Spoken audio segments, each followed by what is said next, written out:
John Ronald Reuel Tolkien, né en 1892 et décédé en 1973, est le créateur d'une mythologie littéraire, la seule inventée au temps moderne, certainement la seule de cette envergure créée au XXe siècle, qui a souvent été limitée en fantasy, en bande dessinée, en jeux vidéo ou encore en film.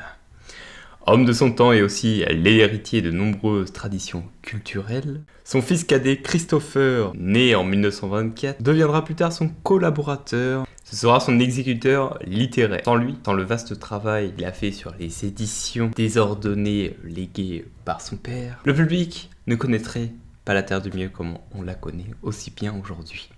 On aurait eu seulement les seuls romans publiés par J.R.R. Tolkien, donc Le Hobbit, sorti en 1937, et Le Seigneur des Anneaux, sorti en 1954-1955.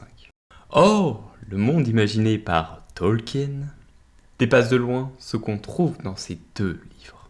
Tout ça pour dire que nous avons, avec Thieu et moi-même, eu l'idée de créer une page sur le site Chronologie des livres en rapport avec l'univers de Tolkien. Voilà, donc évidemment le lien sera dans la description. Donc vous aurez la liste d'idées des différents livres qui ont été soit écrits directement par J.R.R. Tolkien, repris évidemment par Christopher et d'autres personnes qui ont créé aussi, par exemple, des atlas, un qui est sorti récemment, donc Les mondes de Tolkien, voilà, qui parle en gros des lieux auxquels Tolkien s'est inspiré pour élaborer son monde. Évidemment, je me suis inspiré de ce livre qui est aussi disponible, hein, voilà, vous pouvez le voir dans la liste. Donc à chaque fois, j'ai mis un lien, enfin en gros, si vous cliquez sur la fiche du livre, vous pouvez évidemment l'acheter, hein, voilà, si ça vous intéresse, hein, il y a pas mal de livres qui sont sortis, celui-là est très très intéressant. Il y a un croquis, les croquis Un voyageur en terre du milieu, donc mon carnet de croquis de cul-de-sac au Mordor, réalisé par John Hone, qui avait travaillé sur les illustrations du Seigneur des Anneaux.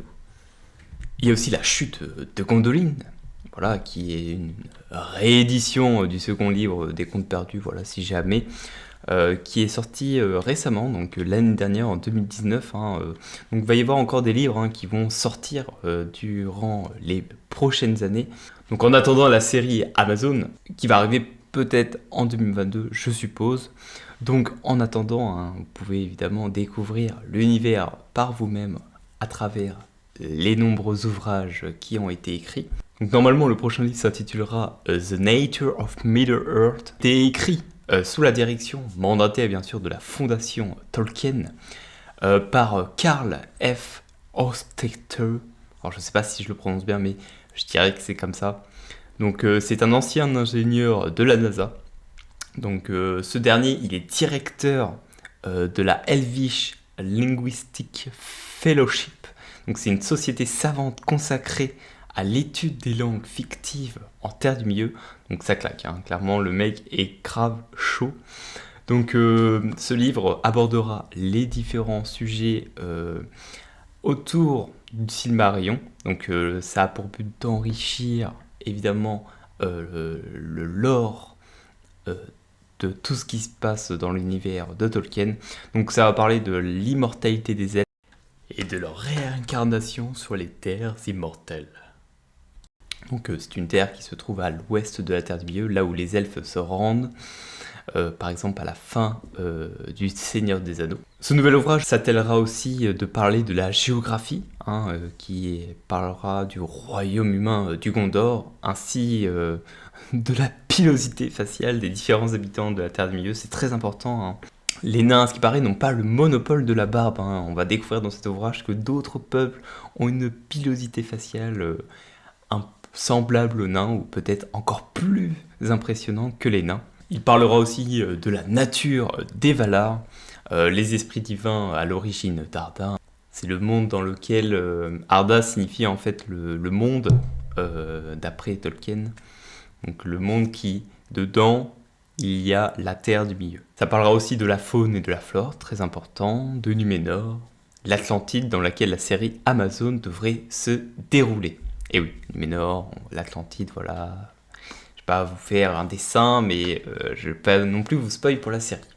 Donc c'est tout pour cette petite vidéo, j'espère que ça vous a plu. C'est un concept, enfin c'est la première fois que je parle d'autre chose que de la bataille pour la Terre du Milieu. Je sais pas si je m'exprime bien, je sais pas du tout, hein, j'ai pas du tout l'habitude de faire ce genre de vidéo. En tout cas, on a fait une page chronologique sur le site, donc n'hésitez pas à y aller. Dites-moi sur le Discord ce que vous en pensez, si on s'est pas trompé sur des petites dates, hein. Dites-moi si vous voulez qu'on fasse aussi une chronologie des livres, mais en fonction des événements, c'est-à-dire dans la chronologie d'Arda, mettre les livres, c'est-à-dire qu'il faut lire ce livre-là en premier, ensuite ce livre-là en premier, ensuite ce livre-là en premier, pour mieux comprendre l'univers. Après, il n'y a pas forcément de premier à lire ou de dernier à lire. En général, les gens, ils ont d'abord lu Le Hobbit, Le Seigneur des Anneaux, voilà les plus connus. Il y a aussi le Silmarillion qui est très très important. Et après, il y a tous les autres voilà, qui complètent un peu la chronologie d'Arda. Donc en tout cas, merci d'avoir suivi. J'espère que ça vous a plu. N'hésitez pas à vous abonner et donner vos avis en commentaire. Voilà, au revoir.